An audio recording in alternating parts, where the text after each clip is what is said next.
বাংলাদেশের বাইরে পৃথিবীর বিভিন্ন প্রান্তে যেখান থেকে চ্যানেলে দেখছেন আপনাদের সকলকে সাদর আমন্ত্রণ তৃতীয় মাত্রা দেখবার জন্য। সাম্প্রতিক নানা বিষয় নিয়ে কথা বলবার জন্য তৃতীয় মাত্রার স্টুডিওতে রয়েছেন আমার বায়ে বসা আছেন বাংলাদেশ জাতীয়তাবাদী দল বিএনপির vice chairman doctor Asaduzzaman Ripon এবং আমার ডানে রয়েছেন বাংলা দৈনিক যুগান্তরের সিনিয়র সহকারী সম্পাদক মাহবুব কামাল। স্বাগত আপনাদের দুজনকে তৃতীয় মাত্রায়। ডক্টর আসাদুজ্জামান রিপন, আপনার কাছে কিছু শুনতে চাইছি যে সরকারের মাত্র 1 মাসের খানিকটা বেশি সময় পার হলো, কেমন মনে হলো সূচনাটা? স্টিল শুধু ভালো বললে ভুল হবে, আমি সরকারের চেয়েও আমি সরকার প্রধানের কথাটা বলতে চাই। এটা ভেরি এক্সেপশন। আপনার 17 থেকে 17 মানে অলমোস্ট ওদিকে 13 দিন, আর আজকে হচ্ছে আপনার 30 দিন, 43 দিনের সরকার। 43 দিনের সরকারের একজন প্রধানমন্ত্রী হিসেবে যিনি অনেক নিগ্রহ এবং অনেক নেতিবাচক প্রচারণার শিকার হয়েছিলেন তার রাজনৈতিক জীবনে, বলা যেতে পারে তিনি তার এই 43 দিনের প্রধানমন্ত্রিত্বকালীন সময়ে, ঠিক আপনার সাথে আমরা যখন আলাপ করছিলাম একেবারে মানে অফ দ্য রেকর্ড, মানে প্রোগ্রাম শুরু আগে যখন আমরা নিজেদের আলোচনা হচ্ছিল, মানে তিনি প্রচুর মানুষের মন জয় মানে করতে পেরেছেন এবং এমন কিছু ব্যতিক্রমধর্মী পদক্ষেপ তিনি নিচ্ছেন অথবা মানে তার পার্সোনাল লাইফ স্টাইলে নিয়ে আসছেন। ইভেন প্রধানমন্ত্রীর দায়িত্ব পালন করার বিভিন্ন বিষয়গুলোতেও মানুষের মধ্যে ভীষণ নজর কেড়েছে। যেমন বাংলাদেশে আমি যদি বলি আপনার গত 55 বছরের ইতিহাসে বা 54 বছর ইতিহাসে বাংলাদেশে হেড অফ দ্য গভর্নমেন্ট যারা ছিলেন, with due respect to all chief executive of the republic অথবা হেড অফ দ্য গভর্নমেন্ট যাদের কথাই বলেন না কেন, একেবারেই ঘড়ি ধরে 9টা 1 মিনিটে অফিসে ঢোকা, এটা খুব রিয়েলি ব্যতিক্রম। তারপরে অন্যান্য মন্ত্রীরা কেমন করছেন, মানে accountability in terms of accountability, যে উনি অনেক তুলনামূলকভাবে কম বয়সে অনেককে তিনি মন্ত্রী হিসেবে নিয়োগ দিয়েছেন, তারা কেমন পারফর্ম করছেন, অথবা মানে সরকারি অফিসগুলো কিভাবে চলে। উনি তো সরকারে ছিলেন না, তার মা প্রধানমন্ত্রী ছিলেন, সরকারের সংসদে কোথাও ছিলেন না, তাই না? তো এই যে বিষয়গুলো সরাসরি প্রত্যক্ষ করা, অর্থাৎ প্রধানমন্ত্রী নিজে যে কোনো সময় যে কোনো মন্ত্রণালয়ের যে কোনো কক্ষে আসতে পারেন, ঢুকতে পারেন, দেখতে পারেন, কুশলাদি জানতে চাইতে পারেন, অথবা গাড়ি থামিয়ে একজন মানে ট্রাফিক অফিসারের সাথে হাত মেলানো, কুশলাদি বিনিময় করা ইত্যাদি সব কিছু মিলিয়ে, বা একেবারে এটা প্রেসিডেন্ট জিয়ার বেলা আমরা যেটা দেখেছি, উনি খাল কাটার প্রোগ্রামে বিভিন্ন সময় দেখা গেলো যে একটা হাফ স্লিভ মানে গেঞ্জি একটা জিন্সের উপরে পরে তিনি গ্রামের মেঠো রাস্তা দিয়ে হেঁটে যাচ্ছেন, ওই গায়ের পুকুর পাড়ে একজন নারী তিনি কলসি কাখে পানি ভরে তিনি বাড়ির দিকে ফিরছিলেন। হঠাৎ করে তিনি তাকিয়ে দেখলেন যে প্রেসিডেন্ট জিয়া যাচ্ছেন, কারণ তাকে তো সবাই টেলিভিশনের সুবাদে চিনতেন, জানতেন। স্বাধীনতা সংগ্রামের সময় তার স্বাধীনতার ঘোষণার কারণে তার নামটা খুবই পরিচিত ছিল। তো কি প্রেসিডেন্ট জিয়া যাচ্ছেন ওই গ্রামের মেঠো পথ দিয়ে, তাকিয়ে দেখছেন। তো এই যে অনেকটা এরকম, সেদিন আমি একটা ভিডিও দেখলাম যে মানে প্রাইম মিনিস্টার যাচ্ছেন, তো বাচ্চারা মানে পার্ক বা মানে পরিবেশটা ওরকমই মনে হচ্ছিল, দুটো বাচ্চা খেলাধুলা করছে, ওই যে তারেক রহমান যাচ্ছে। তো হয়তো ওনার কানে গেছে, উনি হাত নেড়ে তিনি মানে ওদের দিকে একটা মানে হাসি দিলেন। তো এই যে জনগণের প্রধানমন্ত্রী হয়ে ওঠা, আমরা তো সবসময় বলি যে এম্পাওয়ারমেন্ট অফ পিপল। একটা গণতান্ত্রিক রাজনীতিতে জনগণের জন্য রাজনীতি করতে হলে আসলে জনগণকে ক্ষমতায়ন করতে হয়। আমাদের দেশে রাজনীতির জনগণ কখনই ক্ষমতায়িত হয়নি। এই দেশের শাসন ব্যবস্থাটা ছিল অনেকটা 300 মানুষের উপর ভিড় করে, মানে অর্থাৎ 300 মানুষ এমপি, আপনার কিছু অর্থাৎ 100-5 মানুষ উপজেলা চেয়ারম্যান, অথবা মানে এইরকমই তো বিষয় না, একেবারে উপরস্তরের উপরই কাঠামোর নিয়ন্ত্রণে রাজনীতি ছিল। তো জনগণকে ক্ষমতায়িত করা, জনগণ নিজেকে এম্পাওয়ার্ড মনে করতে পারে যে আমি ক্ষমতায়িত, I can ask my government, I can raise question before prime minister, আমি প্রাইম মিনিস্টারকে প্রশ্ন করতে পারি, সরকারকে প্রশ্ন করতে পারি, রাষ্ট্রে আমি প্রশ্ন তুলতে পারি, তাই না? এই বিষয়টা তো রাষ্ট্রে অনুপস্থিত ছিল। একটা গণতান্ত্রিক কাঠামো বা গণতান্ত্রিক রাষ্ট্র ব্যবস্থা না থাকলে রাষ্ট্রে প্রশ্ন তোলা যায় না। রাষ্ট্রে প্রশ্ন তোলাটা খুব কঠিন হয়ে দাঁড়ায়। আমি মাহবুবের কাছে আমাদের মনে হয় অফলাইনে আলোচনা যখন শুনছিলাম, ওনার একটা প্রোগ্রাম প্রাইম মিনিস্টার দেখেন এবং তাকে বলেছেন, মানে তার সাথে ওভার টেলিফোনে কনভারসেশন হয়েছিল, তাই না? তো উনি বলেছেন যে আমি আপনার প্রোগ্রামটা দেখি, আমি এনজয় করি, প্রোগ্রামটা আমি দেখি অথবা না দেখি, আপনি এটা কন্টিনিউ করবেন। Very good. এখন আমার ধারণা সেই প্রোগ্রামটা হয়তো অনেক সময় সরকার, আমি আপনার প্রোগ্রামটা আনফর্চুনেটলি দেখিনি, আপনার প্রোগ্রামটা নিশ্চয়ই সরকার সমালোচনা থাকে বোধহয়, নাকি থাকে? না, আমি সাজেস্টিভ কিছু বলছি, সাজেস্টিভ কিছু বলছি, হোয়াট এভার। সাজেস্টিভ। তো সেক্ষেত্রে মানে আপনি সেই সমালোচনা করার এখনো সময় হয় না হয়তো না। আমি আমি আমি আমি সময় দিতে চাইছেন, আমি হানিমুন তার মানে হানিমুনে ডিস্টার্ব করতে চাইছেন না। Very good. তো এই যে মানে Being a responsible, sensible journalist. উনি নিজেকে এম্পাওয়ার্ড ফিল করছেন, অথবা উনি অ্যাটলিস্ট ফ্রাইটেন না, মানে মানে সাজেশন তো অনেকে নিতে চায় না, তাই না? সাজেশন তো অনেকে নেওয়ার মতো মানুষের কথা। আপনি যে সাজেস্টিভ প্রোগ্রামের কথা বললেন, আপনি যদি দেখা গেল ইতিপূর্বে কোনো সরকারকে যদি আপনি গায়ে পড়ে যদি বলেন যে না আপনি একটু ভালো ভোট করবেন, এটা তো একটা সাজেশন। আপনি জনগণ বিরোধী দলকে নিপীড়ন করবেন, সোনারই প্রয়োজন বোধ করতো না, সোনারই প্রয়োজন বোধ করতেন না। এদের কথা শুনে কি লাভ হবে? রাইট। এবং আপনি অসংখ্য অসংখ্য অসংখ্য মানে মানে কয়েক হাজার প্রোগ্রাম করেছেন। তো এবং সেখানে আপনি সবসময় আমি দেখেছি একটা কনক্লুশনের মধ্যে আপনি একটা মুদ্রা কথা, আপনি একটা মানে তার ভাষায় একটা সাজেস্টিভ অ্যাপ্রোচই আপনার থাকতো। কিন্তু আনফর্চুনেটলি হু কেয়ার্ড। তো এখন yes, prime minister cares, government cares. এটা একটা ইম্পর্টেন্ট দিক। এটা একটা নিশ্চয়ই একটা আপনার একটা মানে ডেমোক্রেটিক পলিটির ম্যানিফেস্টেশন। আমরা তো এরকম একটা রাষ্ট্র চাই, এমন একটা মানে সমাজ চাই, এমন একটা সরকারি ব্যবস্থা চাই যেখানে ভয়ের জগৎ থাকবে না, দ্বিধা থাকবে না যে আমি বলতে গেলে আমি মানে তোতলাবো কিনা, মানে এটা বলা ঠিক কিনা, অথবা আবার এক্সপ্লেইন করে আমার শব্দের ব্যাখ্যা দিতে হবে, নট দ্যাট। তো ভালো, আপনি যেটা জানতে চাচ্ছেন, আমি বলতে চাই যে মানে এটা মানে 54-55 বছরের ইতিহাসে রীতিমতো মানে ব্যতিক্রমধর্মী ঘটনা ঘটছে। প্রধানমন্ত্রী ব্যতিক্রমধর্মী সূচনা করছেন এবং এটা কন্টিনিউ করবে, এবং অন্যান্য মন্ত্রীরাও। আমি আসছি আপনার কাছে। আমার প্রশ্ন ছিল যে সরকার পারফরমেন্স কেমন। ডক্টর রিপন মূলত আলোচনাটা করেছেন প্রধানমন্ত্রী কেন্দ্রিক, এবং হুইচ ইজ তো ফ্যাকচুয়াল এবং ট্রুথ, যে তিনি জনতার প্রধানমন্ত্রী হয়ে উঠবার চেষ্টা করেছেন।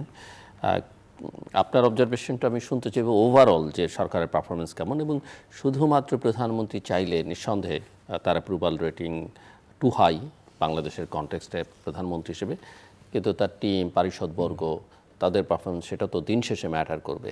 সো আমি আপনার কাছ থেকে তাহলে আপনার এই কথাটির আগে উত্তর দিই। দেখেন, হয়েছে কি আমাদের মানে আওয়ার এক্সপেরিয়েন্স এবং প্রধানমন্ত্রীর যে পেস, বাকিরা সেই পেসটা মেনটেন করতে পারছেন কিনা। আমাদের অভিজ্ঞতা হচ্ছে প্রধানমন্ত্রীকে কেন্দ্র করে একটা সার্কেল গড়ে ওঠে, একটা ঘনিষ্ঠজনদের একটা সার্কেল, এবং এই সার্কেলে যারা থাকেন তারা সবাই না, কেউ কেউ প্রধানমন্ত্রীকে খুব ভালোবাসেন, এটা দেখান, কিন্তু আসলে তারা তাদের পার্সোনাল এজেন্ডা পার্সু করার চেষ্টা করেন, এবং এসব কারণে প্রধানমন্ত্রী মাঝে মাঝে মিসগাইডেড হইতে পারেন। সেজন্য আমি একটা সাজেশন দিচ্ছি ওনাকে, যে সবসময় মনে রাখতে হবে যে one sided story has always some missing pages. যে আপনাকে কথা বলতেছে সেখানে কিছু মিসিং পেজ থাকবেই, সে যুক্ত করবেন এটা। আপনাকে ওই মিসিং পেজগুলো কল্পনায় আনতে হবে, যে কোন কোন জায়গাটা মিসিং, এইটা কল্পনায় এনে স্কোয়ারলি দেখতে হবে ব্যাপারটা, তাইলে আপনি আর মিসগাইডেড হবেন না, এবং অন্যান্য কণ্ঠস্বরও শুনতে হবে। সো এই যে তাকে এনসার্কেল করে রাখে একটা গ্রুপ, এইটা যদি প্রপারলি হ্যান্ডেল করা যায় তাহলে এটা খুব সুফল আনবে। আচ্ছা, 2 নম্বর হচ্ছে প্রবলেম। দেখেন আমাদের দেশে হয় কি, তারেক রহমান এখন ডেমোক্রেটিক, হ্যাঁ একদম টোটালি ডেমোক্রেটিক, কিন্তু আলটিমেটলি কিন্তু উনি ডেমোক্রেটিক থাকতে পারবেন না। মানে এই যে নর্মসটা, এইটা থাকতে পারবেন না। কিন্তু এবং তাকে একটা সিঙ্গেল অথরিটি স্ট্যাবলিশ করতে হবে নিজের। এবং এটা কিন্তু সূচনা আমরা দেখছি, যেমন ধরেন যে ডিসি মাসুদকে উনি ফোন করছেন, এটা তো করার কথা না, এটা করবে আইজি অথবা ডিআইজি করবে, তাই না?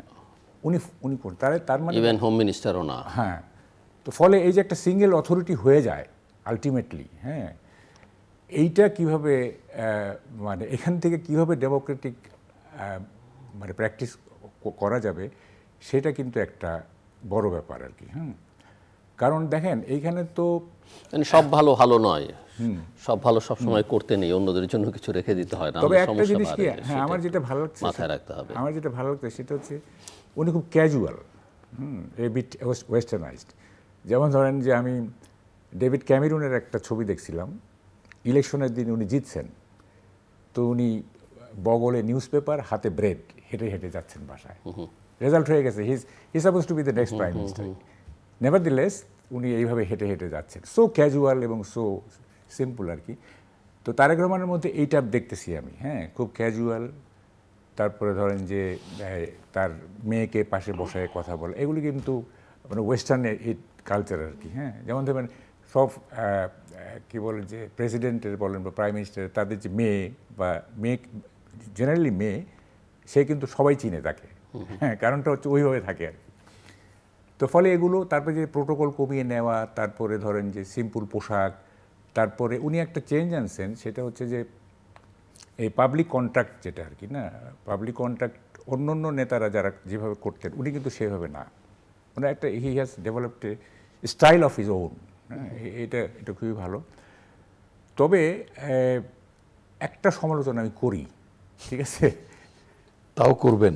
সেটা হচ্ছে যে এখন আমরা দেখতেছি এইটা উনি কি হ্যাঁ, প্রশংসা তো সবাই করবে, সমালোচনা করার লোকেরই অভাব যখন, তখন সমালোচনা। ওই যে উনি একটু আগে বললেন যে একজনের কথা শুনলে চলবে না, আসলে একজন যখন কথা বলেন, তিনি কার এগেনস্টে বলছেন সেটা যদি মাথায় রেখে ওই পক্ষকে আইডেন্টিফাই করে, দরকার হলে গোপন ওই পক্ষের ভাষ্যটা শুনে নিলে মানে সিদ্ধান্ত গ্রহণ, মিসিং পেজগুলো দেখতে হবে।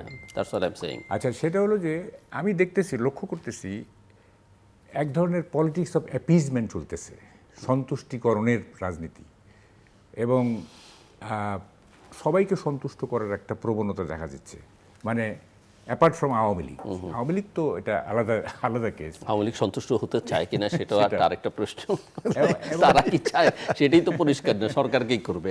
আচ্ছা, যেমন ধরেন যে একটা আমি বলেই ফেলি, যেমন পুলিশ হত্যার বিচার করা যাবে না, কারণ কি, জুলাই যোদ্ধাদের অসন্তুষ্ট করা হবে। তারপরে ধরেন যে পার্লামেন্টে শোক প্রস্তাবে কিছু নাম ঢুকাইতে হবে, কি কেন, জামাত অসন্তুষ্ট হবে যদি না ঢুকানো হয়। তো এবং ধরেন যে মুক্তিযুদ্ধের উপরে অনেক ধরনের আক্রমণ হচ্ছে। আপনি দেখেন, একটা আমি ফটোকার্ড দেখছি, আমি জানি না এটা মানে কি এআই দিয়ে বানানো না কি, অথবা সত্য কিনা। হ্যাঁ, সত্য কিনা। একজন ডাকসুর নেতা সম্ভবত, উনি বলতেছেন যে শেখ মুজিবুর রহমান গাদ্দারি করে পাকিস্তান ভাঙছে, পাকিস্তান যদি না ভাঙতো তাহলে আমরা এতদিনে পারমাণবিক শক্তি হয়ে যেতাম, মানে পাকিস্তান ভেঙে গেছে ওনার দুঃখ। হাই ট্রিজন, এটা একেবারে চূড়ান্ত রাষ্ট্রদ্রোহিতা, এটা high treason, he should be taken into task. কিন্তু আমরা দেখতেছি সরকারের কোনো রিয়াকশন নাই। আপনি একটু ফ্যাক্ট চেক করে দেখতে পারতেন যে কার্ডটা সঠিক ছিল কি। হ্যাঁ, সেইটা অবশ্য, হ্যাঁ, এটা আমার মনে হয় না এটা মিথ্যা, কারণ যেভাবে আসছে, যাই হোক, যদি হয়ে থাকে আর কি। তো এই যে পলিটিক্স অফ অ্যাপিজমেন্ট, এইটা কিন্তু ক্ষতি করবে, আমি বলি ক্ষতি করবে ইন দ্য সেন্স যে দেখেন, সবাইকে সন্তুষ্ট কে করে, যে দুর্বল, ঠিক আছে, যে সবল, সে কিন্তু আপনার যাকে যতটুকু ট্রিট করার ঠিক ততটুকু ট্রিট করবে। এবং ওই যে বলেন না যে every man's property means no man's property, আপনি যখন সবার হয়ে যাবেন তখন কিন্তু আপনি ইউ আর অফ নোবডি, এবং বিপদের দিনে কিন্তু কাউরে পাবেন না আপনি, ঠিক আছে। সো আমি মনে করি যে এই পলিটিক্স অফ অ্যাপিজমেন্ট থেকে তাকে সরে আসতে হবে। এইটা কিন্তু প্রত্যেকটা জিনিসকে ট্রিট করতে হবে from legal point of view, যে কোনটা ক্রাইম এবং কোনটা কি। এইটা আপনি যদি পলিটিক্সের স্বার্থে যদি আপনি ক্রাইমের সাথে কম্প্রোমাইজ করেন, হ্যাঁ, তাহলে কিন্তু আপনি লিডার হলেন না, ঠিক আছে। এবং এটা একটা পপুলিস্ট অ্যাটিটিউড আর কি। হ্যাঁ, পপুলিস্ট অ্যাটিটিউড কিন্তু খুব বেশি দিন টিকে না, হ্যাঁ, এটা তো ফলে এই জিনিসগুলো আমার সমালোচনা আছে, বাট আপনি ওভার আপনিও ডক্টর রিপনের মতোই প্রধানমন্ত্রীর মধ্যেই আলোচনাটা সীমাবদ্ধ রাখছেন, যদি আমি ভুল না বুঝে থাকি। আচ্ছা, তাহলে আপনি এখন যেহেতু আমি বলছি সরকারের পারফরমেন্স, আচ্ছা, আপনাকে ধরে সরকার- নিচ্ছেন যে একাই প্রধানমন্ত্রী সব করে ফেলবেন, তাকেই সব করতে হবে, এবং আমি কেন বললাম আলেকজান্ডার দি গ্রেট, জয় মাল্য তার এবং তাকেই সব করতে হবে, শেষ পর্যন্ত তিনি করেও ফেলবেন, অথবা আমাদের ধারণাই হবে যে না, ওনাকেই করতে হবে, আর কেউ। না আমি বলছি শুনেন, আলেকজান্ডার দি গ্রেটের একটা বিখ্যাত কথা আছে, সেটা হচ্ছে কমান্ডার যদি সিংহ হয় আর যদি সৈন্যরা হয় কি বলে ভেড়া কিংবা দুর্বল কম, আমি ভয় পাই। কিন্তু কমান্ডার যদি ভেড়া হয় এবং সৈন্যরা যদি সিংহের মতো শক্তিশালী হয়, আমি ভয় পাই না, কারণ কমান্ডার হচ্ছে ভেড়া, সে কিছু করতে পারবে না। ফলে উনি যেহেতু সেন্টার পয়েন্টে, উনি যেহেতু হেড অফ দি গভর্নমেন্ট, ওনাকে কেন্দ্র করে তো সব হবে। উনি সিংহ না ভেড়া, that will determine the next politics. ঠিক আছে, Makes আমি sense. আমি আমি এইভাবে দেখি। সো আপনি আর অন্য আমি না ওনার পারিষদ বর্গের পারফরমেন্স বা ওগুলো নিয়ে না ওগুলি হবে, কিন্তু আমি বলি যে বাই অ্যান্ড লার্জ সে তো যেমন ধরেন ঠিকই যেমন আছে। যেমন ধরেন মাথা ঠিক থাকলে বাকিগুলো ঠিক হ্যাঁ, হতে যেমন ধরেন বাধ্য। সড়ক পরিবহন মন্ত্রী না, he is a damn failure, এবং সে বলতেছে যে কি মানে কতগুলি মানে এমন কথা বলছে বাস। আমি নিজে তো এই আমার ঢাকা থেকে পাটগ্রামের ম্যাক্সিমাম আপনার জন্য সাবজেক্ট তৈরি করছি আমরা। হ্যাঁ আমি বলছি ঢাকা থেকে পাটগ্রাম ইট tax only 10 hours if not less. আমি গেছি 23 ঘন্টায়। অবশ্য আমি বাটে পড়ছি, আগের দিন যারা গেছে তারা হয়তো ভালো গেছে গেল। আচ্ছা, টিকিট পাটগ্রামের টিকিট নট এক্সিডিং 1500, আমি 2600 টাকা দিয়ে কিনছি। পরে আমাকে বললো যেহেতু পিছনের সিট, সামনে নিতে গেলে আরও 500 টাকা দিতে হবে। I paid 3100। ঠিক আছে, এটা কিন্তু 1500 টাকার বেশি হওয়ার কথা না। অথচ উনি কিন্তু বলে বেড়াচ্ছেন যে কি অনেকে কম ভাড়া নিছে, সবাই নির্বিঘ্ন যাত্রা। এগুলো দেখেন, এই যে একটা পলিটিশিয়ানের প্রধান দায়িত্ব কি, হি শুড ডিফাইন রিয়ালিটি। হ্যাঁ, এবং সেকেন্ড কথা হচ্ছে রিয়ালিটি ডিফাইন করার পরে to say thanks to everybody. এইটা হচ্ছে পলিটিশিয়ানের প্রধান কাজ। এখন উনি তো রিয়ালিটিকে অস্বীকার করতেছেন। হ্যাঁ, এবং ফেসবুক খুলে দেখবেন কে কতটা সাফার করছে, ফেসবুক খুললেই দেখা যাচ্ছে। এগুলো মিথ্যা না। হ্যাঁ, অথচ উনি একটা ক্রেডিট নিচ্ছেন কেন, কি কারণে? তাহলে what is the difference between? উনি তো বলেছেন যে অতীতের সকল সময়ের চেয়ে এবারে মানুষ সবচেয়ে স্বস্তির সাথে যাত্রা করেছে। সেটাই তো উনি বলছেন। আমি বলছি না, আপত্তি তো সেখানেই। হ্যাঁ, আমি আমার পার্সোনাল এক্সপিরিয়েন্সের কথা বলতাম। হতে পারে আমি বাটে পড়ছি, কিন্তু আমি তো ভিকটিম, তাই না? এখন তাহলে what is the difference between Obaidul Quader and this new সড়ক পরিবহন মন্ত্রী? What is the difference? আমি যদি ওবায়দুল কাদের আওয়ামী লীগের সাধারণ সম্পাদক ছিলেন শেখ রবিউল ইসলাম, তা নন, বিগ ডিফারেন্স। একটা জিনিস আপনি দেখেন, আমি একটা জিনিস বুঝি না, মানে সত্য যদি স্বীকার করা হয়, সেটা যদি আবার বিপক্ষেও যায়, আমার কিন্তু অন্য দিক থেকে একটা প্লাস পয়েন্ট হবে। ঠিক আছে, আমার ব্যর্থতা যদি আমি স্বীকার করি, তাহলে কিন্তু এক ধরনের মিনিমাইজ হয়ে যায় জিনিসটা। আচ্ছা, উনি তো স্বীকার করছে, তাই না? আমি ব্যর্থ আবার বলতেছি, এটা ব্যর্থতা স্বীকার করছি না, তো ফলে সো আপনার এই নিজস্ব ভুক্তভোগী, এই মানে যেটা স্মরণ আছে ভুক্তভোগী হিসেবে, এর বাইরে আর কারো পারফরমেন্স নিয়ে বা ওভারঅল ক্যাবিনেট নিয়ে আপনার বা অন্যান্য কোনো দপ্তর অধিদপ্তর কারো হ্যাঁ পারফরমেন্স? আছে এই, এবং হোম মিনিস্টার হিমসেলফ আমি সমালোচনা করতে চাই। যেমন উনি কিছুদিন আগে বলছিলেন নো মব, আর মব হবে না। মব হচ্ছে না, মব তো হচ্ছে, কোর্টে মব হয়েছে। আপনি এই যে কি বলে যে আমাদের যে 9 ডিভিশনের জিওসি ছিল, যে সে দোষ করছে, তার বিচার হবে, তাই না? মব হবে কেন? কালকে দেখলাম এক ছাত্রলীগকে পিটায় ইলেকট্রিক শক দিছে। ঠিক আছে, জামাতের, হ্যাঁ। তারপর আরও কয়েক যে মব হচ্ছে কেন? আপনি কি এগুলি দেখেন? আমি একটা জিনিস বলি, সোসাইটিতে কিন্তু ক্রাইম হবে। হ্যাঁ, এইটা স্ক্যান্ডিনেভিয়ান, আমি একটু শেষ করি, এটা স্ক্যান্ডিনেভিয়ান কান্ট্রি না যে জিরো ক্রাইম, তাই না? ক্রাইম হবেই। প্রশ্নটা হচ্ছে যে ক্রাইম হওয়ার পরে রাষ্ট্র কি ব্যবস্থা অ্যাড্রেস করছে কিনা। ইউনুস রেজিমের কি হয়েছে? ইউনুস রেজিমের ক্রাইম হয়েছে, অ্যাড্রেস করে নাই। ঠিক আছে, এবং no criminal was taken into task, মানে অদ্ভুত ব্যাপার। হ্যাঁ, তো এখন এই আমলও ক্রাইম হবে, কারণ ক্রাইম থাকতেই হবে। তা আমরা দেখব যে ক্রাইমের এগেইনস্টে গভর্নমেন্ট অথবা কনসার্ন যে মিনিস্ট্রি, তারা কি অ্যাকশন নিচ্ছে না। তা ফলে ওই যে আমাদের স্বরাষ্ট্রমন্ত্রীর যে কথাটা আমি বাগাড়ম্বর মনে করব। ওকে, ডক্টর রিপন, কথা তো মন্ত্রীবর্গ অনেক সময় কথা বলেই বিখ্যাত হয়েছেন কাজের চেয়েতে, সেটা তো একটা দিক আছে, বাট ওভারঅল আপনার কাছে কি, আমি ওনার বক্তব্যের প্রেক্ষিতে কিছু বলবার থাকলে নিশ্চয়ই বলবেন, বাট দলের ভেতরকার একজন মানুষ হিসেবে কি আমি দেখছেন? যেটা বলতে চাচ্ছি কি, গভর্নমেন্ট আমি জানি না, কারণ আপনি তো দলের ভাইস চেয়ারম্যান, এখন আপনাদের মিটিং দলের কেন্দ্রীয় কমিটির কবে হয়, কোন পর্যায়ে কখন কি আপনারা শেয়ার করতে পারবেন সেটা জানি না, যদি পাবলিকলি কিছুটা পারেন।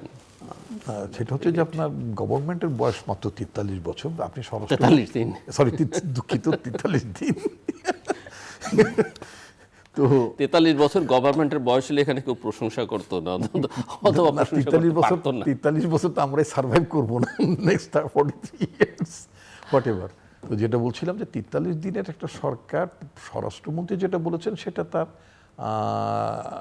গুড উইশ, আমি এইভাবে যদি বলতে চাই, তিনি এই ইমপ্রেশনটা দিতে চেয়েছেন যে মব সংস্কৃতিটা এটা মানে সরকার পছন্দ করবে না, সরকার এটাকে দমন করবে অথবা এটা অ্যালাউ করবে, সোজা কথা অ্যালাউ করবে না। এটা আপনি বলতে পারেন একটা স্ট্যান্ডিং প্রিন্সিপাল। আপনি যদি বিষয়টা যদি পজিটিভলি নেন, আমি বলতে চাই যে হোম মিনিস্টার যে স্টেটমেন্টটা জাতির সামনে দিয়েছেন বা মানে আমরা যেটা জেনেছি সেটা তিনি এই আশ্বস্ত করতে চেয়েছেন যে যত্রতত্র যখন তখন আপনার একটা মানে মব কালচার কন্টিনিউ করবে বা এটা চলতে দেওয়া যাবে। আপনি যেটা ইউনুস গভর্নমেন্টের সময় কথা বললেন সেই ব্যাপারে আমি খুব নির্দয় সমালোচনা মোটেই করতে চাই না। আপনাকে মনে রাখতে হবে যে উনি একটা বিশেষ পরিস্থিতি, একটা সরকার এসেছিল, তখন পুলিশ ঠিকমতো ফাংশন করেনি, তারা ফ্রাজাইল ছিল, মোরাল স্ট্রেংথ ছিল না। অমনি ধরনের পরিস্থিতিতে বাংলাদেশে ওবায়দুল কাদের সাহেবরা যেই আশঙ্কাটা করেছিলেন যে হাসিনা সরকার বিদায় নিলে হাজার হাজার মানুষ মারা যাবে, ওই ধরনের পরিস্থিতি অ্যাটলিস্ট ছিল না। আমি মনে করি যে বাংলাদেশের মানুষ অনেক টলারেন্ট, ডিসপাইট দ্যাট কিছু কিছু ঘটনা ঘটেছে, এবং সেটা যতটা আশঙ্কা আওয়ামী লীগের সরকারের সময় তারা করেছিলেন তার তুলনায় একেবারেই বলা যেতে পারে ভগ্নাংশ, মানে 1% ভগ্নাংশ না। তো যাই হোক, সেটা না হলেও ভালো হতো, কিন্তু সেটা রিয়ালিটি। মানে শেখ হাসিনা তো তার শাসনামলে বিচার বিভাগ বলেন, প্রশাসন বলেন, পুলিশ বলেন, কোনোটা তো প্রতিষ্ঠান রাখেন নাই। ওটা তো সবই ওনার ভ্যানিটি ব্যাগের মধ্যে ভরে ফেলেছে, এবং এটা ওনার নিজস্ব ব্যবহার সামগ্রী করে ফেলেছিলেন, সোজা কথা। তো নিজস্ব ব্যবহার সামগ্রী হিসেবে ব্যবহার করার কারণে, অতি ব্যবহার কারণে ওগুলো ওয়েস্ট বক্সে চলে যাওয়ার কথা। তো তারপরেও ওই জিনিসগুলো নিয়ে যে ইউনূস সরকার অলমোস্ট 18 মান্থস একটা চমৎকার নির্বাচন উপহার দিয়েছেন, এবং মোটামুটি দেশে হানাহানি হয়নি, ভালো আছেন আপনি, আমি সবাই সুস্থ আছি, এটার জন্য আল্লাহর কাছে শুকরিয়া প্রকাশ করতে চাই। আর আপনি যেটা আপনি নিজে বলছেন বাটে পড়ে গেছেন, ইয়েস, আপনি বাটে পড়ে গেছিলেন, এটা সত্য কথা না, কিন্তু উনি কিন্তু অন্য কথাও বলেছেন, বাটের হয়তো একটু বেশি বিব্রত সরকারকে করতে চান না বলে হয়তো বাটে পড়াতে, কিন্তু উনি কিন্তু ফাঁকে আরেকটা কথা বলেছেন, সোশ্যাল মিডিয়াতে গেলেই দেখা যায় মানুষ কি পরিমাণ বিরক্ত। না, মানুষ তো সত্যি কথা, মানুষ এত দেশের জনসংখ্যা, ট্রান্সপোর্টেশন সিস্টেম বলে এগুলো খুব তো রেগুলেটেড না, এটার জন্য টাইম লাগবে। যে আমি একটা ছোট উদাহরণ নাম, যেহেতু আমি সরকারি দলের লোকই, তো সব তো নামধাম উল্লেখ করে বলা যায় না। সরকারি দলের লোক বলতে সরকারি দল বলে কিছু থাকে না, আমি যে দলটি করি সেই দলটি এখন সরকার পরিচালনা করে, এই তো বিষয়টা। এই জন্য মানুষ সরকারি দল বলতে পছন্দ করে, আমি অবশ্যই ভাবতে পছন্দ করি না। আমি রাজনৈতিক দলকে রাজনৈতিক দল বিবেচনায় ওইভাবেই রাখতে চাই, কারণ সরকারি দল ভাবলেই কাইন্ড অফ অ্যারোগ্যান্স ভেতরে ডেভেলপ, ওইটা থাকা উচিত না। তো যেটা কোনো একজন কর্মকর্তা সম্প্রতি নিয়োগপ্রাপ্ত, যেভাবে হোক নিয়োগপ্রাপ্ত একজন কর্মকর্তা, বা মানে যেহেতু নিয়োগপ্রাপ্ত প্রশাসক, তারা তো কর্মকর্তাই বলা যায় নাকি, জনপ্রতিনিধির বলার সুযোগ নাই। তো তিনি বললেন, মাননীয় প্রধানমন্ত্রী বলেছেন চাঁদাবাজি করা যাবে না। আচ্ছা, মাননীয় প্রধানমন্ত্রী যদি নাও বলে থাকেন, যেহেতু আপনি বলতেন সব কিছু প্রধানমন্ত্রী কেন্দ্রিক কিনা, যেমন শেখ হাসিনা আমলে বলতেন মাননীয় প্রধানমন্ত্রী বলেছেন এটা করতে, মাননীয় প্রধানমন্ত্রী এটা করতে, মানে সব কিছু in the name of god, নাউজুবিল্লাহ। বিষয়টা ওই জায়গায় তো চলে গেছে, ওই জায়গাটাই প্রায় চলে গিয়েছিল। That should not be. ওই জায়গায় রাষ্ট্র ব্যবস্থা ওই জায়গায় নেওয়া উচিত না। আমার বক্তব্য হচ্ছে যে আমি প্রশাসন চালাবো, আমি বিভিন্ন প্রতিষ্ঠান চালাবো, সেই ক্ষেত্রে সব জায়গায় তো আমি সুশাসন নিশ্চিত করব। That is the desire of the people, even that is the desire of the prime minister. Prime minister কি বলেছেন? প্রাইম মিনিস্টার বলেছেন যে জনগণের ভোগান্তি হয়, জনগণ বিরক্ত হয়, এমন কোনো কাজ করা যাবে না। Very fair, very fair. তা আপনি তো একটা গাইডলাইন পেয়ে গেলেন নাকি, যে জনগণের ভোগান্তি করা যাবে না। তাহলে এইটা তো বলা দরকার না, প্রধানমন্ত্রী বলেছেন চাঁদাবাজি করা যাবে না, তার মানে প্রধানমন্ত্রী কথাটা না বলেন তাহলে চাঁদাবাজি করা যাবে? বিষয়টা তা না। তাহলে এই কথা, এই যে এই ধরনের কথাবার্তা বলা, এটা প্রধানমন্ত্রীর প্রতি সম্মান প্রদর্শন নয়, বরং নিজের ব্যক্তিত্ব নাই, নিজের যোগ্যতা নাই। মানে এখন যদি তারপরে যদি চাঁদাবাজি যদি ওই প্রতিষ্ঠানে হয় বা কেউ করে, তাহলে কি প্রমাণ হবে যে তাহলে এই কথা মানুষ মানছে না, বা মানে তার লোকেরা মানছে না? আমি একটু কারেন্ট ক্রাইসিসের দিকে, আমরা তো সব ভালো ভালো কথাই এতক্ষণ দুদিক থেকে টেবিলে শুনলাম, আমিও আপনাদের সঙ্গে প্রায় সায় দিয়ে চললাম, কিন্তু যেটা অস্বীকার করবার উপায় নেই সেটা হচ্ছে বিশ্বজুড়ে বৈশ্বিক সমস্যা, বাংলাদেশে তার মধ্যে এনার্জি ক্রাইসিস। বাংলাদেশে 55 বছরে আমরা সিকিউরিটি নিয়ে অনেক কথা বলি, hard security, soft security, energy security নিয়ে আসলে সেই অর্থে কিছু হয়নি। এবং এবার এটা মর্মে মর্মে উপলব্ধি করা যাচ্ছে যে এই যে জ্বালানির সংকট, বিদ্যুতের সংকট, এখনও মানুষ বুঝতে না পারলে বুঝতে শুরু করবে, সময় ঘনিয়ে এসছে। এবং এই ক্রাইসিস মোকাবেলার জন্য সরকারের দিক থেকে কিছু কিছু পদক্ষেপের কথা বলছেন। সবচেয়ে বড় কথা যেটা তারা মুখে বলছেন যে প্যানিক হবার কিছু নেই, সব আছে। এখন কেউ তো বলবে না যে সব থাকতে হবে, এই থাকলো না কেন এর জন্য দায়ী সরকারের প্রধানমন্ত্রী, জ্বালানি, এটা তো না। কারণ সবাই জানে এই সরকারের মাত্র ওনার হিসেবে 43-44 দিনের বয়স, এবং বাংলাদেশের অর্থনীতির কি হালচাল সবটাই মানুষ জানে। তো এই জায়গাটা আপনারা কিভাবে দেখেন, এটা একটু আপনাদের কাছ থেকে বুঝতে চাই। এবং একটু ইতিহাসের পেছনের দিকে তাকালে দেখা যায় যে বিদ্যুতের সঙ্গে বিএনপির সম্পর্ক খুব একটা ভালো কখনোই ছিল না।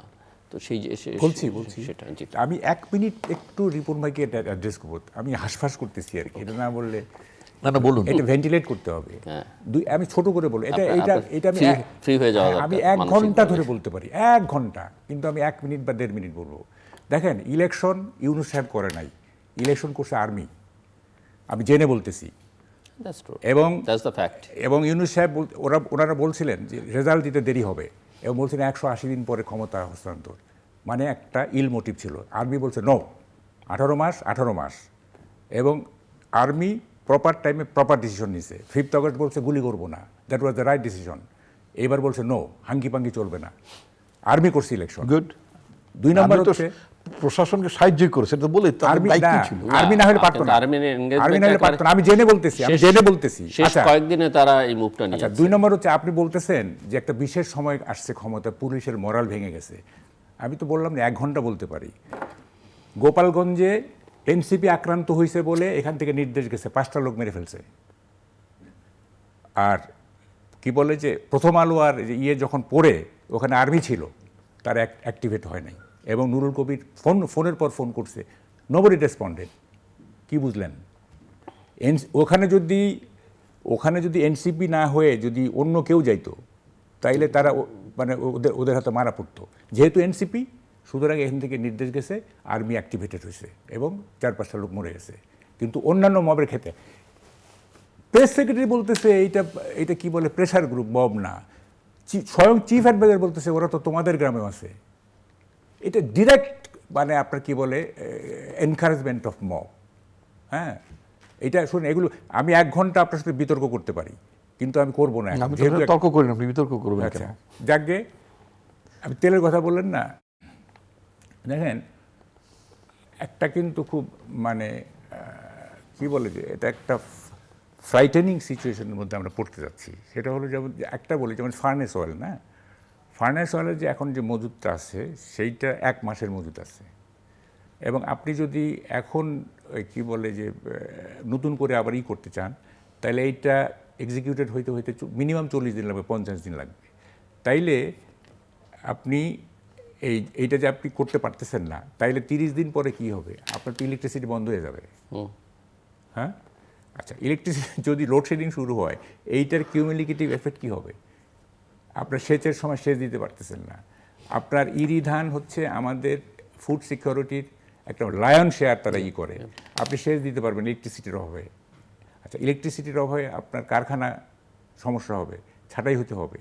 ফলে ইলেকট্রিসিটিকে মানে নিরবচ্ছিন্ন রাখার জন্য আপনাকে ফার্নেস অয়েলের ব্যবস্থা করতে হবে, এবং সেটা আপনি পারছেন না এখন, ঠিক আছে?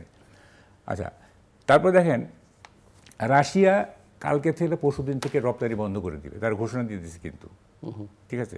তার মানেটা কি? মানেটা হচ্ছে যে আপনার স্কুইজ হয়ে যাচ্ছে আপনার জায়গাগুলো। আপনি স্পট মার্কেটে যাবেন, সেখানে তো আপনি কুলাইতে পারবেন না, ইউরোপিয়ানদের কাছে কুলাইতে, ওদের টাকার কাছে কুলাইতে পারবেন না। এখন দেখেন আপনার যে যে যে সিচুয়েশন দাঁড়াইছে, $5 বিলিয়ন দরকার, মিনিমাম $2 বিলিয়ন। এই টাকাটা কোত্থেকে আসবে? আমি যে বলছি ফ্রাইটেনিং সিচুয়েশন, হ্যাঁ। এবং আর তারপরে আবার সুয়েজ খালে আবার আপনার করতেছে, ওই গ্যালন প্রতি $1 করে তারা টোল নিচ্ছে এখন। না, হরমুজ প্রণালী, সরি ভুল হয়েছে, তো নিচ্ছে, হ্যাঁ। তো এইটা আরেকটা এক্সপেন্ডিচার বাড়তেছে। এবং এখন দেখেন পাইপলাইনে যেগুলো আছে সেগুলো আসতেছে, ঠিক আছে, কিন্তু আপনি নিউ যে আপনি করবেন, জেনারেট করবেন, সেটা কীভাবে করবেন? যুদ্ধ যদি দীর্ঘস্থায়ী হয়, হ্যাঁ, তাইলে সব জায়গায়, কিন্তু আমি জাপানের কথা বলছি আজকে, তারা মানে ব্যাডলি অ্যাফেক্টেড। সব জায়গায় এখন এইটা কি হবে আমি কিছুই বুঝতে পারতেছি না। শুধু যে আপনার এখন তো ধরেন যে পরিবহন ক্ষেত্রটা আপনার হচ্ছে, কি বলে, যে অ্যাফেক্টেড হচ্ছে পরিবহনটা। দুদিন পরে তো আপনার যে ইলেকট্রিসিটি বলেন, অন্যান্য ক্ষেত্র আপনার অ্যাফেক্টেড হয়ে যাবে, তখন কিন্তু আর একটা বড় ধরনের ক্রাইসিস তৈরি হবে। এখন এইটা গভর্নমেন্ট কীভাবে হ্যান্ডেল করবে, টাকা কোত্থেকে আসবে, এই কি বলে যে এই স্ক্যারসিটির বাজারে বেশি টাকা লাগবে, লাগবে, এবং শেষ পর্যন্ত আলটিমেটলি কী দাঁড়াবে আমি ঠিক বুঝতে পারতেছি না। হ্যাঁ, দেখা যাক কি হয়। কি বললে যে এই টাকাটা কোত্থেকে আসবে আমি তো বুঝলাম না। এই যে $2 বিলিয়ন, মিনিমাম $2 বিলিয়ন, এইটা কোত্থেকে আসবে? এখন কত জানেন গ্যালন প্রতি আজকে? না, আপনি তো সরকারকে পরামর্শ দিচ্ছেন, তো আপনার পরামর্শ আপনার শুনতে চাই। আজকে $115 বেশি, ডলারের বেশি পার গ্যালন। কোথায় কত ছিল? আমরা 80 ছিল না, কত 85 না কত ছিল? না, $115 পার গ্যালন না, পার ব্যারেল বলতেছি। এই পার ব্যারেল তো আপনার ছিল, কত ছিল? 80 না 90 ছিল। সেটা জাম করছে না, অনেক জাম করছে তো। ব্যারেল, আপনি গ্যালন কেন বলতেছি? তো যাই হোক, এখন এইটা কিভাবে, এটা বুঝতেছি না আসলে। এটা তো আমাদের নিজেদের তো কোনো দোষ, এটা গ্লোবাল ক্রাইসিস, তাই না? আমি ডক্টর রিপন আপনার কাছে কিছু বুঝতে চাই যে আপনি এই সমস্যাকে কিভাবে দেখেন, এবং এখানে অনেক সময় হ্যাঁ সরকারের তো অনেক কমিটমেন্ট থাকে, কিন্তু অনেক সময় পরিবেশ পরিস্থিতির কারণে তার প্রায়োরিটিকে চেঞ্জও করতে হয়। সো সেরকম কোনো অ্যাডজাস্টমেন্টের ইস্যু আছে কিনা, বা সেটা সরকার চিন্তা করতে এটা হয়তো মানে আপনার বিশেষ বাস্তবতা, এটা তো বিশেষ বাস্তবতা, এটা তো আসলে আপনি ঠিকই বলেছেন। এটা তো আমাদের গভর্নমেন্ট যেই, কারণ উনি বারবার যেটা বলছেন ওটা একটা বড় ক্রাইসিস, মানে বিদ্যুৎ জ্বালানির ক্রাইসিস, অর্থের ক্রাইসিসটা আরো বড়। বিদ্যুৎটা তো আমরা দেখতে পারবো, অর্থের ক্রাইসিস তো আসলে সেই অর্থে বোঝা যাবে না যে আছে কি নেই। নিঃসন্দেহে সেটা হচ্ছে যে 17 ফেব্রুয়ারিতে যে গভর্নমেন্টটি শপথ নিল, তখন তো যুদ্ধ হয়নি। এটা তো নতুন পরিস্থিতি। এই নতুন পরিস্থিতির শিকার সারা পৃথিবী, এবং এই বিষয়টি বাংলাদেশের জনগণ, মানে সারা পৃথিবীর মানুষ যেমন এফেক্টেড বা তারা যেমন আতঙ্কিত, চিন্তিত, ঠিক একইভাবে বাংলাদেশের মানুষ হিসেবে আমরাও আতঙ্কিত, চিন্তিত, নিঃসন্দেহে। এবং এখানে আমাদের করণীয় তো খুব অনেক কিছু নাই। করণীয় বলতে আমাদের নিজস্ব আপনার জ্বালানি উৎস নাই, ওই যেটা প্রাকৃতিক গ্যাস ছাড়া আমাদের তেমন কিছু নাই। আর যে পেট্রোল অকটেন যে উপজাত, যেটা আমরা ক্রুড অয়েল বাইরে থেকে ইম্পোর্ট করি, সেটার উপজাত হিসেবে বাই প্রোডাক্ট হিসেবে পেট্রোল অকটেন প্রডিউস করি আমরা। কিন্তু আমি যদি ক্রুড অয়েলটাই না আনতে পারি, মানে ওটাই যদি আমার কেনাটা যদি খুব দুঃসাধ্য হয়ে দাঁড়ায়, অথবা আনার পথগুলো যদি সংকুচিত হয়ে যায়, তাহলে তো আমি পেট্রোল অকটেনও তো আমি এখানে প্রডিউস করতে পারবো না, কারণ এটা রিফাইন করা যাবে। আর আমাদের রিজার্ভারেরও সংকট আছে। হ্যাঁ, রিজার্ভারের সংকট তো নিঃসন্দেহে আছে। আর যেটা অর্থের যোগানের কথা যেটা বলেন, অলরেডি জ্বালানি প্রতিমন্ত্রী একটা স্টেটমেন্ট, একটা ইনফরমেশন মানে মানুষ আমাদের জনগণের সামনে দিয়েছেন। সেটা হচ্ছে প্রতিদিন প্রায় আমরা আরও 4-5 দিন আগের স্টেটমেন্ট, প্রায় 137 কোটি টাকার মতো অতিরিক্ত জ্বালানি খাতে আমাদের ব্যয় হচ্ছে প্রতিদিন। এবং এটা যদি যেটা বললেন যে গতকাল কি আপনার বাজারে আপনার ইয়ে ছিল, বাজার মানে ইন্টারন্যাশনাল মানে খোলা মার্কেটে $115 পার ব্যারেল যেখানে ডেভেলপ করলো, এটা যদি আরও বাড়তে থাকে তখন তার 137 মিলিয়নে থাকবে না, এটা হয়তো আরও বাড়বে, আরও বাড়বে নিঃসন্দেহে। এটা আমাদের মতো একটা মানে কি বলে, আমি স্টিল আমি স্বল্পোন্নত দেশ বলতেই পছন্দ করি। হাসিনা তো একটা এলডিসির নাটক ঠাটক সাজিয়েছিল, that is a different issue. তা আমাদের মতন একটা দেশ যারা শুধুই মাত্র আমরা মানে ফরেন রেমিটেন্সের উপরে নির্ভর করি এবং আপনার রেডিমেড গার্মেন্টসের উপর নির্ভর করি, এর বাইরে কিন্তু আমাদের খুব বড় মাপের কোনো আয় নাই। তো রেমিটেন্সের ব্যাপারটা সেখানে অলরেডি মিডল ইস্ট যেখানে আক্রান্ত, মানে এই যুদ্ধ পরিস্থিতির ভিকটিম তারাও, সেখানে আমাদের শ্রমিকরা যারা প্রবাসী শ্রমিক যারা আছেন তাদের কাজের জন্য কতটা কন্ডিসিভ এনভায়রনমেন্ট আছে, তারা শেষ পর্যন্ত ওখানে কতদিন থাকতে পারবেন, অথবা তাদের এমপ্লয়িরা তাদের কতদিন ওখানে রাখবেন, অথবা ফেরত পাঠাবে কি না, যেটা অলরেডি আপনার মানে আপনার প্রবাসী কর্মসংস্থান মন্ত্রী তিনি কিন্তু অলরেডি বলেছেন যে আমাদের কর্মীরা যদি ঝুঁকির মধ্যে পড়ে তাদেরকে ফেরত আনা হবে, রাষ্ট্র তাদেরকে ফেরত নিয়ে আসবে। রাষ্ট্র ফেরত নিয়ে আসার মতো তো যোগাযোগ ব্যবস্থাটা নাই। এই পর্যন্ত প্রায় 1000 খানিক ফ্লাইট মানে আমাদের ক্যান্সেল করতে হয়েছে, প্রায় বলছি এই পর্যন্ত যুদ্ধ পরিস্থিতি সৃষ্টি হওয়ার পরে। তাহলে আমাদের ওখান থেকে যদি রেমিটেন্সের ফ্লো কমে যায়, অন দ্য আদার হ্যান্ড যদি আমাদের রেডিমেড গার্মেন্টসের এক্সপোর্ট করার জন্য তো আপনার মানে উপযুক্ত পরিবেশ লাগবে। যুদ্ধাবস্থায় তো আপনি সমস্ত জায়গাগুলো আপনি যেমন আপনার স্টেট অফ হরমুজ আপনি ইউজ করতে পারছেন না, হরমুজ প্রণালী ব্যবহার করতে পারছেন না, ওখানে তো এক্সট্রা এখন টোলও দিতে হয়। সেটা আমি এক্সট্রা টোল দেওয়ার বিপক্ষে না, কিন্তু আমি মনে করি তার জলসীমা তার এলাকা আপনি ব্যবহার করবেন। বাংলাদেশের মতো তো আমরা মানে সবাই তো ভদ্রলোক না। আমাদের বাংলাদেশে একজন অর্থনৈতিক উপদেষ্টা ছিলেন মিস্টার মশিউর রহমান, তিনি বলেছিলেন ভারতের কাছ থেকে ইয়ে চাওয়া কি বলে আপনার ওই যে মানে ওই যে এটা কি বলে টোল, ট্রানজিটের এগেনস্টে ফি চাওয়া, এটা মানে ভদ্রলোকের কাজ, এটা ছোট লোকের কাজ। ফি চাওয়াটা যাবে না। তো ইরান চাইতেই পারে, বাংলাদেশও চাইতে পারে, যার যার ক্ষেত্রে ট্রানজিট ফ্যাসিলিটিস দেবো, এটা ফ্রি তো এক গ্লাস পানি আজকাল ফ্রি পাওয়া যায় না, তেল তো দূরের কথা। তো সুতরাং এটা একটা নিউ রিয়ালিটি, এবং আমি মনে করি Iran should continue this toll system. তার জলসীমা এটা মনে হয় আমেরিকাও মেনে নিবে, সবাইকে মানতে হবে, মেনে নিবে এটা। আপনি তার আকাশসীমা ব্যবহার করলে তারে যেমন আপনি টোল দেন দিতে হয়তো। তো সুতরাং এগুলো একটা নতুন রিয়ালিটি। তো মেইন কোশ্চেন হবে যেহেতু আমাদের গভর্নমেন্টের অনেকগুলো আপনার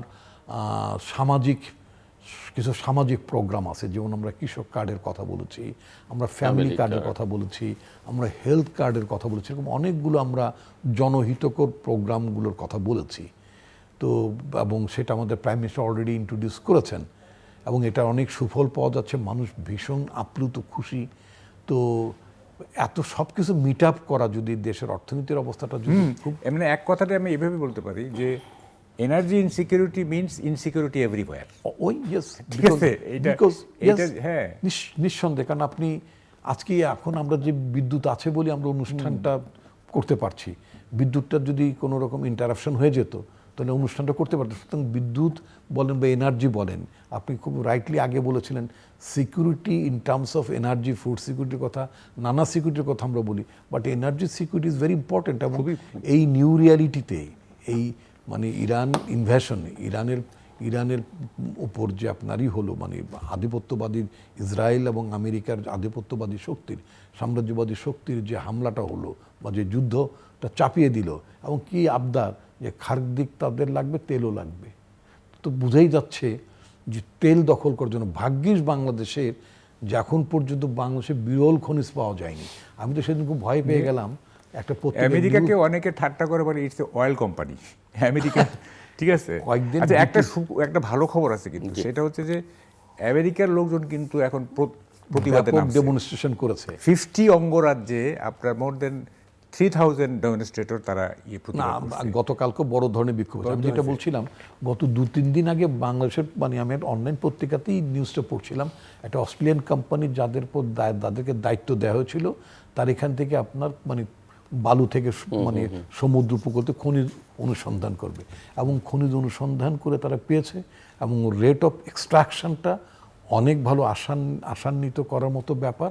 তো এটা যখন পড়ছিলাম তখন আমি ভয় পাচ্ছিলাম এর মধ্যে হঠাৎ করে যদি অস্ট্রেলিয়ান কোম্পানি যদি বলে বসে যে বাংলাদেশে কিছু বিরল খনিজ পাওয়া গেছে, তাহলে তো মার্কিন যুক্তরাষ্ট্র বলবে যে এখন বাংলাদেশটাও তার দরকার হবে, like Greenland or like that. তো আমরা যাতে খুব দ্রুত বিরল খনিজ না পাই অ্যাটলিস্ট, তাহলে অ্যাটলিস্ট আমাদের সভরেন্টি সার্বভৌমত্ব রক্ষা করে আমরা মানে তেল সমৃদ্ধ দেশগুলো না, কিন্তু এই আলোচনা তো আছে যে বাংলাদেশের যে এখনো তেল আছে যেগুলো এক্সপ্লোর করার চেষ্টা করা হয়নি, সেটাও করা উচিত। আমি একটু নিশ্চয়ই করতে হবে। আমি আমাদের বলি নিজেদের আমি একটু সেটাও বলি, আমরা নিজেরা করব বলে আমরা নিজেরা তো আসলে এত বছরে করতে পারিনি, সেই সক্ষমতা আমাদের নেই। কিন্তু আবেগে আমরা অনেক সময় বলেছি যে আমরা করতে পারবো, আমাদের আচ্ছা আমি একটু বলি, লোকজনই সব করবে। আমি একটু বলি, সেটা হচ্ছে যে আমি ওইটা বলছি ওখানে যে তারেক রহমান প্রাইম মিনিস্টার, উনি গাছ লাগানো তারপরে খাল কাটা এগুলো করতেছে, ঠিক আছে, আচ্ছা ঠিক আছে, ওকে ফাইন। কিন্তু ব্লু ইকোনমি যেটা আমাদের আলটিমেটলি কি হবে, আমাদের স্থলভাগ কিন্তু আমার সাফিসিয়েন্ট হবে না, ক্ষয়ে যাবে অনেক কিছু। এইটাকে আপনার সাবস্টেন্সিয়েট করতে হবে ব্লু ইকোনমি দিয়া। এবং দেখেন আমাদের এই যে প্রায় ১৬ লাখ বর্গ কিলোমিটার যে সি এরিয়া না, হাইলি মানে কি বলে রিসোর্সফুল, নট অনলি অয়েল গ্যাসের সম্ভাবনা তো আছে, অপার সম্ভাবনা। তারপরে ধরেন যে মৎস্য, লবণ, মানে ম্যারিন হ্যাঁ, তারপরে কি বলে যে ইভেন ট্যুরিজম অলসো। তো ফলে আমি বলছি যে প্রাইম মিনিস্টারকে আমি অ্যাড্রেস করছি, আমি বলছি যে ব্লু ইকোনমির দিকে নজর দেন। এইটাও তো লং টার্ম, গাছ লাগানো লং টার্ম না, এটা তো 10 বছর 15 বছর লাগবে। তো এইটা যদি লং টার্ম, তা ব্লু ইকোনমি যদি লং টার্ম যদি অবহেলা করি, আপনাকে স্টার্ট করতে হবে। এবং আলটিমেটলি কিন্তু ব্লু ইকোনমি ছাড়া কিন্তু বাঁচা যাবে না, আমি বলে দিলাম। হ্যাঁ, এবং এইটা অবশ্যই এটা এক্সপ্লোর করতে হবে। এই যে বে অফ বেঙ্গলের যে এই যে রিসোর্স, হ্যাঁ, এইটা আমাদের অলরেডি মিয়ানমার এবং ইন্ডিয়া তারা কিন্তু এক্সপ্লোর করছেন, তারা এক্সপ্লোর করে তারা মোটামুটি একটা ভালো রেজাল্টের দিকে গেছেন। এবং আমাদের যে blue economy area in the ocean, সেটা কিন্তু মানে ওদের চোখ কোনো অংশই কম না। এবং আমরা 1 লাখ কত একটা ইন্টারন্যাশনাল ট্রাইব্যুনালে আমরা আমাদের যেটা ভারত আমাদের কাছে কিছু সীমানা সেটা সেটেলড হয়ে গেছে। ভারতের সঙ্গে মিয়ানমারের সঙ্গে দুটো দেশ হয়ে গেছে আগে। সুতরাং এই জায়গাগুলোতে আপনি যেটা বলছিলেন সেটা আমাদের অবশ্যই এক্সপ্লোর করতে হবে। আমাদের শুধুই মাত্র মধ্যপ্রাচ্যের তেল অথবা অন্য দেশের তেল, রাশিয়ার তেলের কথা আপনি বলছেন, রাশিয়া বন্ধ করে দিয়েছে, রপ্তানি বন্ধ করে দিয়েছে কালকে থেকে। না, কিন্তু ওটা হয়তো অন্য জায়গায় ইম্প্যাক্ট হবে, ইন্ডিয়া ইম্প্যাক্ট হবে হয়তো অন্য জায়গায়, কিন্তু আমাদের ইম্প্যাক্ট হবে না। এই কারণে রাশিয়ান অয়েলটা আপনার রিফাইন করার মতো আমাদের আবার আমাদের ফ্যাসিলিটিসটা ওর সাথে কম্প্যাটিবল, রিফাইনারি কম্প্যাটিবল না। তো ফলে রাশিয়ান অয়েল ইম্পোর্ট এক্সপোর্ট বন্ধ হয়ে যে আমরা খুব এফেক্টেড হব না। কিন্তু মুদ্রা কথাটা হচ্ছে যে আমরা বাইরে থেকে তেল এলএনজি আমদানি করছি বটে, অ্যাট দ্য সেম টাইম আমাদের নিজস্ব সম্পদ এক্সপ্লোর করে আমাদের নিজেদের চাহিদার ব্যাপারটা খুব গভীরভাবে চিন্তা করতে হবে এবং পদক্ষেপ নিতে হবে। চিন্তা মানে পদক্ষেপই নিতে হবে। সো মাহবুব কামাল, আর কি ধরনের চ্যালেঞ্জেস দেখেন আপনি আগামী মানে নিকট ভবিষ্যতে সরকারের জন্য? আমি তো অনেক ধরনের চ্যালেঞ্জ, পলিটিক্যাল কি ধরনের পলিটিক্যাল চ্যালেঞ্জ তো মানে দেখেন এইটা আমি না, আপনি তো জানেন আমি আপনার সাথেই বহুবার বলছি যে আমাদের এই বাংলাদেশে একটা স্টেবল সোসাইটি পাওয়া, এইটা একেবারে ফার রিচিং, মানে এটাকে অ্যাম্বিশন বলা যায় আর কি, এটা উচ্চাকাঙ্ক্ষার মতো ব্যাপার। এখানে একটা স্টেবল, দেখেন ইতিমধ্যে কিন্তু অনেক কিছু শুরু হয়ে গেছে। আপনি খেয়াল করতেছেন পার্লামেন্টে কি হচ্ছে না হচ্ছে, আপনি তো খেয়াল করতেছেন। এবং আমি কতগুলি পলিটিক্সের কতগুলি আইডেন্টিফিকেশন মার্ক, মানে শনাক্তকরণ চিহ্ন বের করছি আমি, মানে প্রেজেন্ট পলিটিক্সের। এটা একটা হচ্ছে যে মানে গভর্নমেন্টের অপোনেন্ট যারা, তারা খুদ ধরা ননদের ভূমিকায় আসছে। মানে ভাবির ননদ, মানে খুদ ধরতেই হবে, বুঝছেন, খুদ ধরে ধরে ধরে গভর্নমেন্টকে আনপপুলার করার চেষ্টা করে। ধরা ননদ ননদ তো ভাবির খুদ ধরবেই আর কি। হ্যাঁ, তো সেরকম ব্যাপারটা হয়ে গেছে। এবং এমনও হয় কোনো ননদ করে কি ভাইকে বলে যে তোমার বউ তো করতেছে, পরকীয়া করতেছে, আসলে কিন্তু কিছুই না। তো এই যে খুদ ধরা ননদ তৈরি হয়েছে অনেক। হ্যাঁ, এইটা একটা। 2 নম্বর হচ্ছে সবাই এক্সাইটেড, বুঝছেন, সবাই এক্সাইটেড।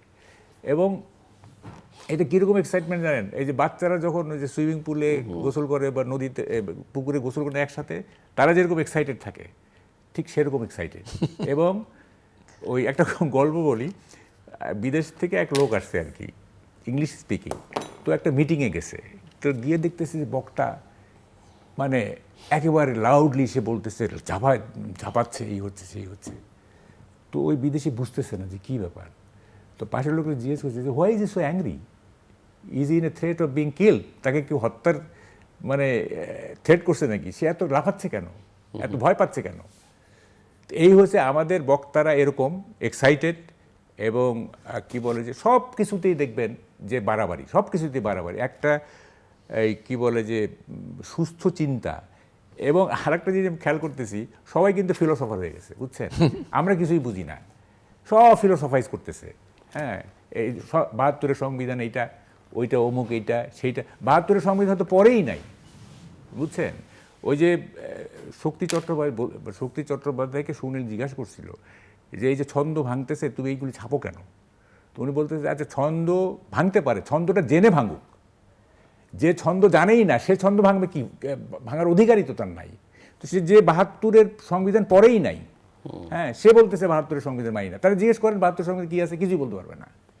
মানে ওরকম আর কি, সালমান রুশদির ফাঁসি চাই, যখন জিজ্ঞেস করলেন যে কেন ফাঁসি চাই, কী কারণে, স্যাটানিক ভার্সেস কি, ও এটা তো জানি না ভাই, কিন্তু ফাঁসি চাচ্ছে। কিন্তু না, ওটা জানে স্যাটানিক ভার্সেসের জন্য সারা পৃথিবীতে না, না, সে আমি নিন্দিত। বলতেছি, এটা যারা আমি রাস্তায় নেমেছে সবাই জানে এরকম বলা যাবে না। সেটাই। স্যাটানিক এখন ভার্সেস কি সেটাও বলতে পারবে না হয়তো। কথাটা হচ্ছে যে ৭২-এর আবেগে শুনেছে যে নবীর অবমাননা হয়েছে, ওইটি ব্যাস, enough। বললাম। লার্জলি ভাবে শুনেছে। তার জন্য ওইটি এনাফ, সে তো ভিতরে যাবে না। তো ফলে ৭২-এর সংবিধান কেন বাতিল করতে হবে, এইটার তো যুক্তি থাকতে হবে, তাই না? খালি স্লোগান দিলেই তো হবে না, তাই না? তারপরে ধরেন যে এই কত রকম কথা হচ্ছে না আমাদের মুক্তিযুদ্ধ নিয়ে, 71-এ দেখেন আমাদের মুক্তিযুদ্ধ সব নিয়ে দেখেন 3টা ন্যারেটিভ আছে, আপনি খেয়াল করছেন বোধহয়, 3টা ন্যারেটিভ। একটা হচ্ছে আওয়ামী ন্যারেটিভ, সেটা কি বঙ্গবন্ধু ছাড়া কেউ কিছু না, ঠিক আছে। আবার একটা বিএনপির ন্যারেটিভ আছে, আমি তারেক রহমানকে বলতেছি, উনি কিন্তু বলছেন যার যার প্রাপ্য সে। এমনি আপনি আপনার র্যাঙ্ক অ্যান্ড ফাইলে দেখবেন জিয়া হচ্ছে সব। আর জামাতের ন্যারেটিভটা হলো ইন্ডিয়া, অর্থাৎ ইন্দিরা গান্ধী, মানে 3 মহানায়ক আর কি। একটা আরেকটা ন্যারেটিভ আছে, ইন্ডিয়ান ন্যারেটিভ। ওইটাই তো বলতেছি। না, আপনি জামাতের ন্যারেটিভ, ইন্ডিয়ান ন্যারেটিভ যেটাকে বলছেন সেটা পাকিস্তানি ন্যারেটিভও।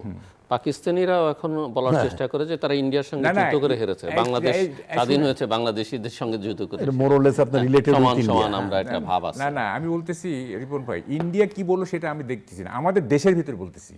আওয়ামী ন্যারেটিভ দেখতে হবে এই কারণে যে না, ইন্ডিয়া জামাতের ন্যারেটিভ যেটা বলছেন, জামাতের তো নতুন ন্যারেটিভ তৈরি হচ্ছে যে তারা দেশ স্বাধীন করেছে, তারা রাইট, স্বাধীনতা এনেছি, স্বাধীনতা রক্ষা করতে হবে। এখন হলো কি, আমি বলি এটা হলো কি, এভরি পলিটিশিয়ান, আপনি যেটা বলছেন ফিলোসফার, সবাই ফিলোসফার হয়ে গেছে। Everyone is living in the moment, মুহূর্তের মধ্যে বেঁচে থাকতেছে। সকালে আমি একটা কথা বললাম, হ্যাঁ, এইটা এই গিভেন সিচুয়েশনে এইটা বলতেছি, বিকালে যখন সিচুয়েশনটি অন্যরকম হয়ে গেল তখন আবার এটা পাল্টায় দিচ্ছি, হ্যাঁ। এবং সকালে কি বলছে মনে থাকতেছে না, হ্যাঁ। একটা কনসিস্টেন্সি থাকবে না, আপনার তো একটা ইন্টিগ্রিটি থাকবে যে হ্যাঁ এইটা আমি বিশ্বাস করি, এইটা আমি পার্সু করব। আপনি কালকে বলতেছেন এক কথা, এটা কিন্তু বিএনপি নেতাদের মধ্যেও আছে, কিন্তু এটা আছে, কিন্তু আমি একেবারে চোখে আঙুল দিয়ে দেখাইতে পারি। হয়তো পুরনো রোগ, এখন প্রধানমন্ত্রী যেহেতু অন্যভাবে চলছেন, তাদের এই রোগ হয়তো সংশোধিত হবে। তো ফলে এই যে সকাল বিকাল করতেছে, ইরাটিক, হ্যাঁ, এবং ডিমেনশিয়ার রোগী, ভুলে যাচ্ছি কি বলছি গতকাল, হ্যাঁ, এইটা তো মারাত্মক জিনিস। আপনি তো কারো উপর তো নির্ভর করতে পারতেছেন না। আপনি যাকে নির্ভর করলেন, সে আপনি যে কারণে তাকে নির্ভর করলেন, কালকে ওই কারণটা দূর হয়ে যাবে, তখন আপনি কি করবেন? জি, ডক্টর রিপন, আপনি কি চ্যালেঞ্জ দেখেন ভেতর থেকে? না, আমি রাজনৈতিকভাবে খুব বড় একটা চ্যালেঞ্জ দেখছি না, কারণ আপনার ডেমোক্রেসিতে বা পার্লামেন্টারি পলিটিক্সে সমালোচনা, বিরোধিতা থাকবে। তবে এটাও ঠিক না যে আপনার 43 দিনের গভর্নমেন্টের কোনো পদক্ষেপে বা কোনো বক্তব্যে 44 দিনের মাথায় বা 45 দিনের মাথায় আপনি রাজপথে নেমে আসবেন, সে হুঙ্কার দেওয়াটাও মানে মোটেই ঠিক না। কেন আপনি মানে রাজপথে আসবেন? আপনি প্রধানমন্ত্রীর অনেক ইতিবাচক কথাগুলো বলছেন, দেশের মানুষের মুখে মুখে প্রধানমন্ত্রীর অনেক ইতিবাচক কথাগুলো মানুষ বলছেন, তার মানে একটা রাজনীতিতে একটা গুণগত পরিবর্তন আসছে, সংসদীয় রাজনীতিতে একটা গুণগত পরিবর্তন আসছেন। আপনি বোধহয় অফলাইনেই বলছিলেন কিনা আমার ঠিক খেয়াল আসছে না, সেটা হচ্ছে যে আপনার প্রধানমন্ত্রী যে পশ্চিমা দেশে পার্টিকুলার যুক্তরাজ্যে প্রায় 1.5 যুগের মতো প্রায় সেখানে ছিলেন, আপনি তাকে অ্যাপ্রিসিয়েট করে বলছিলেন যে তার বলনে, চলনে, কথায়, আচরণে অনেক কিছুর মধ্যেই মানে অনেক change। পশ্চিমা গণতন্ত্রের একটা যে রিফ্লেকশন, মানে বিহেভিয়ারাল কমিউনিকেশনটা উইথ আদার্স, এটা আপনি বলতে চেয়েছেন বোধহয়, যদি আমি বুঝতে ভুল না করে থাকি। তো তাহলে এটা যেমন আপনি তার কাছে পেয়ে যেমন আপনি এটা অ্যাপ্রিসিয়েট করছেন, মানে আপনি বলতে দেশের জনগণ অ্যাপ্রিসিয়েট করছেন, অ্যাট দ্য সেম টাইম পার্লামেন্টে আদার পলিটিক্যাল পার্টিজ যারা নির্বাচিত বিরোধী বেঞ্চে বসেছেন, তাদের কাছ থেকে কি আপনি এখন যেমন মনে করেন লেবার পার্টি যুক্তরাজ্যে তারা সরকার চালাচ্ছেন, তা আপনি তো এক্সপেক্ট করবেন যে ওখানকার কনজারভেটিভ পার্টি তারা যে বিহেভটা করছেন with labour party, with government, আপনি তো সেটা তো প্রত্যাশা করতে পারেন। এখন আপনি সরকারের কাছে আপনি চাইবেন যে সরকার একেবারে ওয়েস্টমিনিস্টার টাইপ অফ গভর্নমেন্টের বিহেভটা করুক, ফাইন, এবং সরকার করছেনও তাই।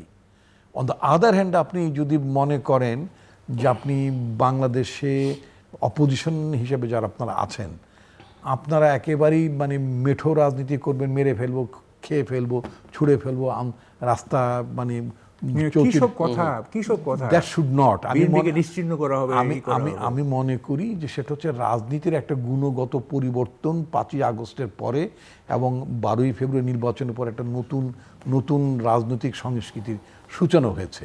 সুতরাং এইটাকে আমরা মনে করি একটা পজিটিভ উইন্ড, এইটাকে আমরা ভালোভাবে দেখতে চাই, এবং at the same time it is not the responsibility on the government only.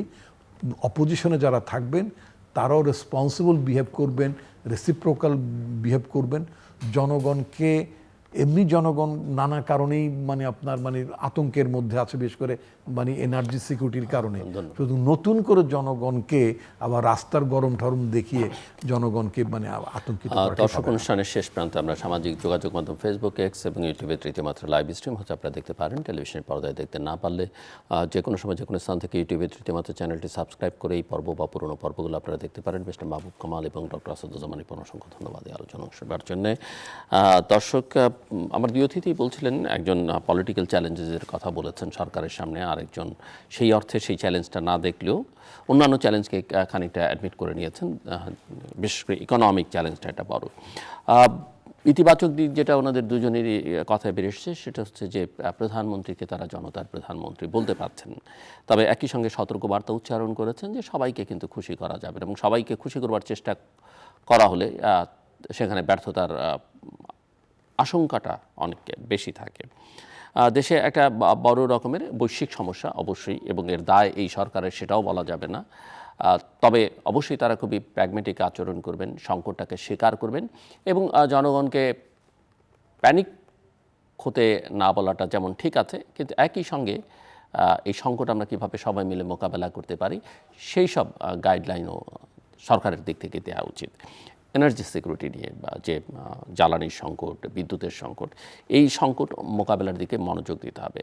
নিঃসন্দেহে ফ্যামিলি কার্ড, হেলথ কার্ড, কৃষক কার্ড এগুলোতে সবাই খুশি হবেন, কিন্তু যখন বিদ্যুৎ থাকবে না, যিনি ফ্যামিলি কার্ড পেয়েছেন কিংবা কৃষক কার্ড পেয়েছেন তিনিও কিন্তু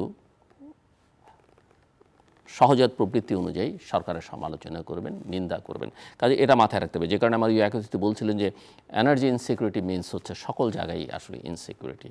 কাজে এখানে খুব জোর দেওয়া দরকার। একই সঙ্গে ব্লু ইকোনমির কথা বলেছেন, বঙ্গোপসাগরে আমাদের যে অংশীদারিত্ব আছে সেটাকে মাথায় রেখে একটা ভালো দীর্ঘমেয়াদী পরিকল্পনা করা দরকার। এটার আমরা সর্বোচ্চ ব্যবহার কী করতে পারি, এবং এটা ব্যবহার করতে পারলে দেশের আর্থিক সংকট থেকে শুরু করে অনেক রকমের সংকটই কিন্তু আমরা মোকাবেলা করতে পারবো। আমাদের সঙ্গে থাকবার জন্য অসংখ্য ধন্যবাদ। আপনাদের সবার জন্য শুভকামনা।